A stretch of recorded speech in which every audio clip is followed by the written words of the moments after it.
Each month, I am just shocked and appalled about the passing of time and how it seems to be going so fast. But this month especially, because today I looked up at my computer and noticed it said August 4th, and I truly don't know how that happened. And then I thought to myself, oh no, that means I should probably do my July reading wrap up. So that is what we are doing today, of course. I read 7 books this month, which is very good. I feel like I'm getting a little bit more back on track.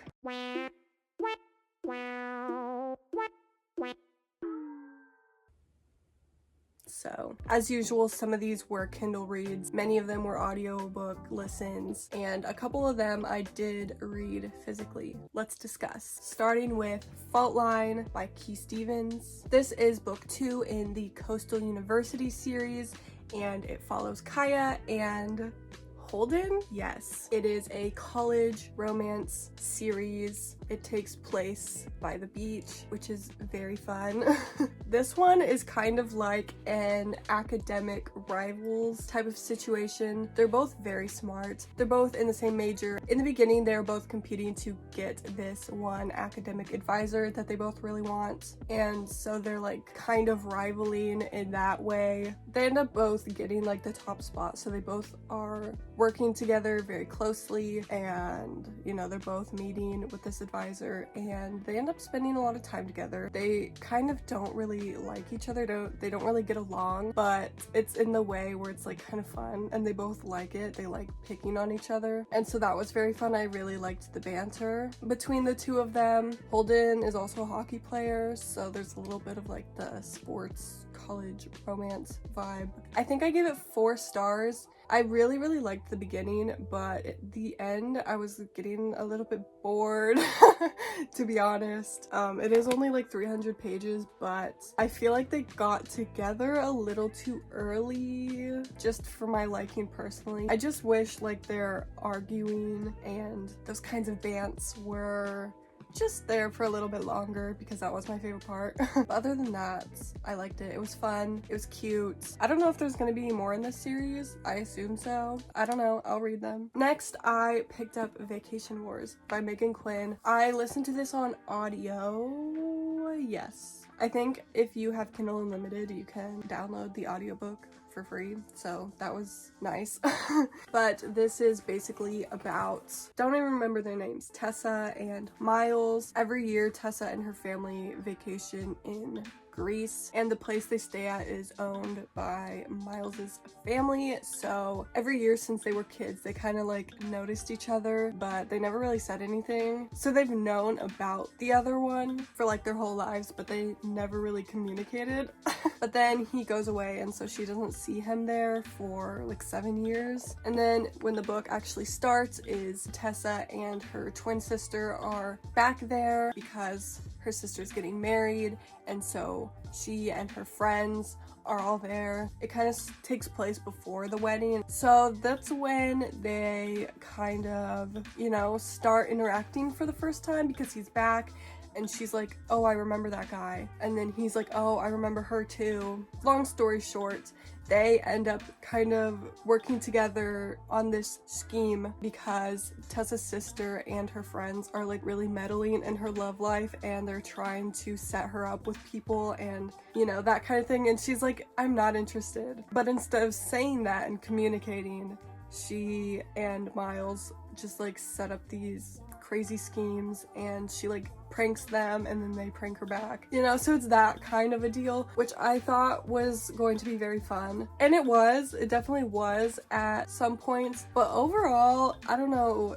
I just didn't love it. Honestly, I thought Tessa was just really annoying. Like, her character is very cringe, and she's like supposed to be funny and quirky and kind of weird, but I thought it was just too much. It was too much. Like, she's very much a rambler, and she ends up like over talking and oversharing and just like spilling her guts, which, you know, it's fine, but I just thought it was kind of annoying. So I didn't love her. I didn't really care about their relationship. It was fine. It was a nice summer read, you know, nothing too serious. I still give it 3 stars.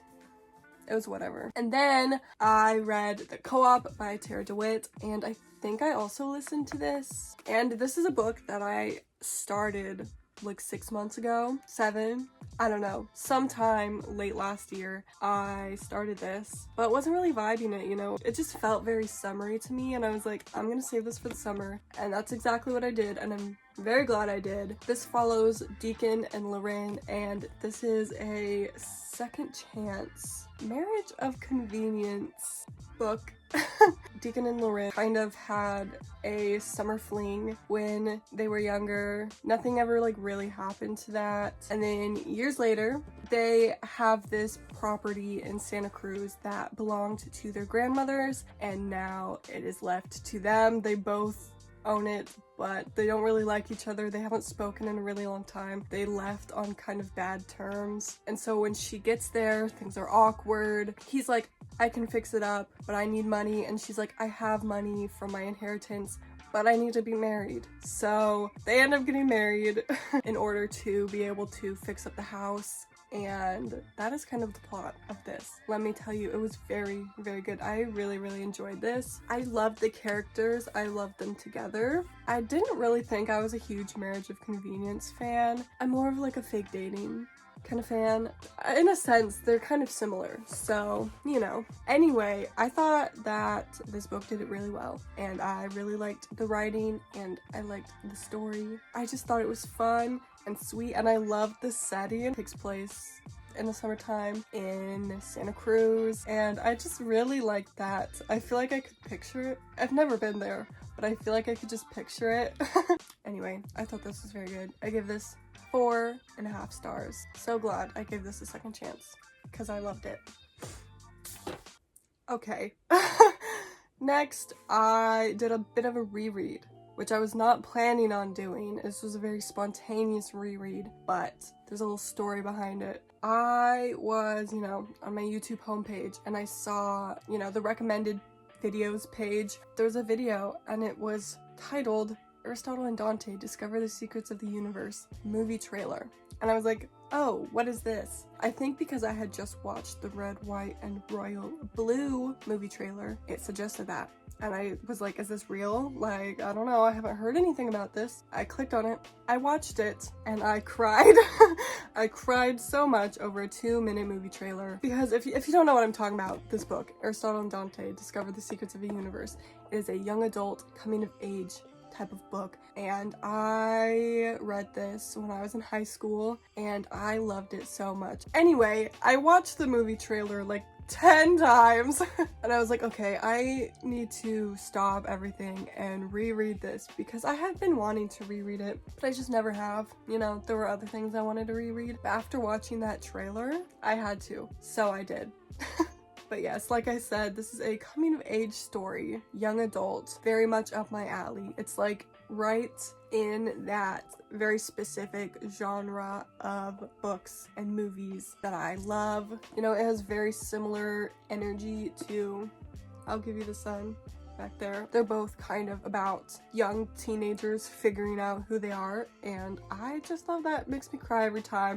And of course this was no different. This is obviously, you know, about Aristotle and Dante. I think they are 15 in the beginning of this. It takes place in El Paso in the 80s. They meet one summer at the local swimming pool. Well, I don't know, I'm not gonna say anything else. Even though it is about both of them, it is really just about Ari and his story and him figuring out himself, and it has like family issues and identity issues and like race issues, and it just discusses all these things. I don't know what else to say. I just love it. So of course I gave this 5 stars once again. The last time I read this book, I was 17, and I don't know if I liked it better the first time or the second time. I feel like each time was just a different experience. But anyway, I love this book so much. Okay, moving on. And then after that, I read Aristotle and Dante Dive into the Waters of the World, which is the sequel. This book came out in 2021, I think, and I pre-ordered it, and I've had it sitting on my shelf since then. And I just never got around to it because, you know, I wanted to reread that and I hadn't reread that. So I read this for the first time, and it pretty much picks up right after the first book. Once again, it is kind of the same thing. It is just more coming of age, sad goodness. Again, it is all from Ari's perspective, and it is very much focused on him. You know, I don't want to spoil anything, I don't want to give anything away, so I guess I'll just say it was kind of the same, but different issues, a lot of family issues, and, you know, once again, relationship issues. Like I said, this was the 80s, things were different. Once again, it was very sweet and also sad, and just everything that I wanted in a sequel. You know, I didn't know I needed this until I read it. I love this. 5 stars. I thought it was the perfect sequel. It's times when I read these kinds of books and I'm like, wow, maybe I still do love reading. I love these books so much. Okay, moving on. After that, I was like, okay, don't know how I'm supposed to read anything else ever again. No offense to the other books, but after reading something so deep and meaningful, I'm like, ugh. But then I decided to pick up Love Theoretically by Ali Hazelwood. I also listened to the audiobook of this, and this follows Elsie and Jack. Is his name Jack? Yes, Elsie and Jack, and they are both, you know, like all of Ali Hazelwood's characters, very smart, scholarly. They work in academia, scientists, theorists, basically very smart, sciencey type of characters. They meet because Elsie has this side gig where she works as a fake dater. Like, hello?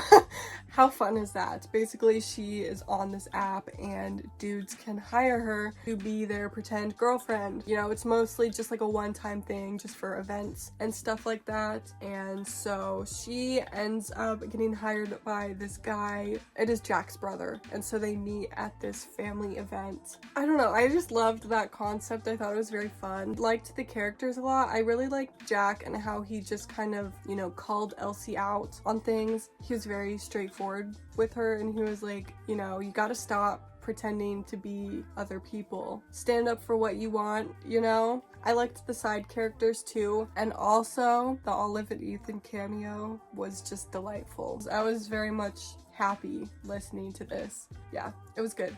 I gave it 4 stars. And I really enjoyed it. And that brings us to our very last book, which was also an audio listen, and that is The True Love Experiment by Christina Lauren.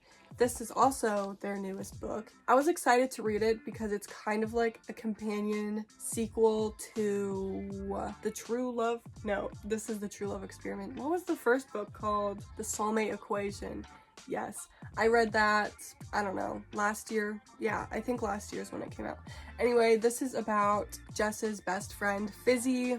Jess was the main character in the first book, so we did kind of get to see, you know, a little bit of Fizzy there. Anyway, this follows Fizzy and Connor. Fizzy is a romance author. I love when books have, you know, romance authors as main characters. It's very interesting to see how authors do that. You know, it's just fun. She's kind of in a rut right now. You know, she's usually a very fun, flirty person. She likes to date around. She likes to have a lot of fun, be social, all that stuff. But like I said, she's in kind of a rut. And she gets approached by this producer who is Connor, the other main character. And he basically gets assigned by his company to make a reality dating show, which is not something he usually does. He's more of like a, I don't know, documentary type of producer.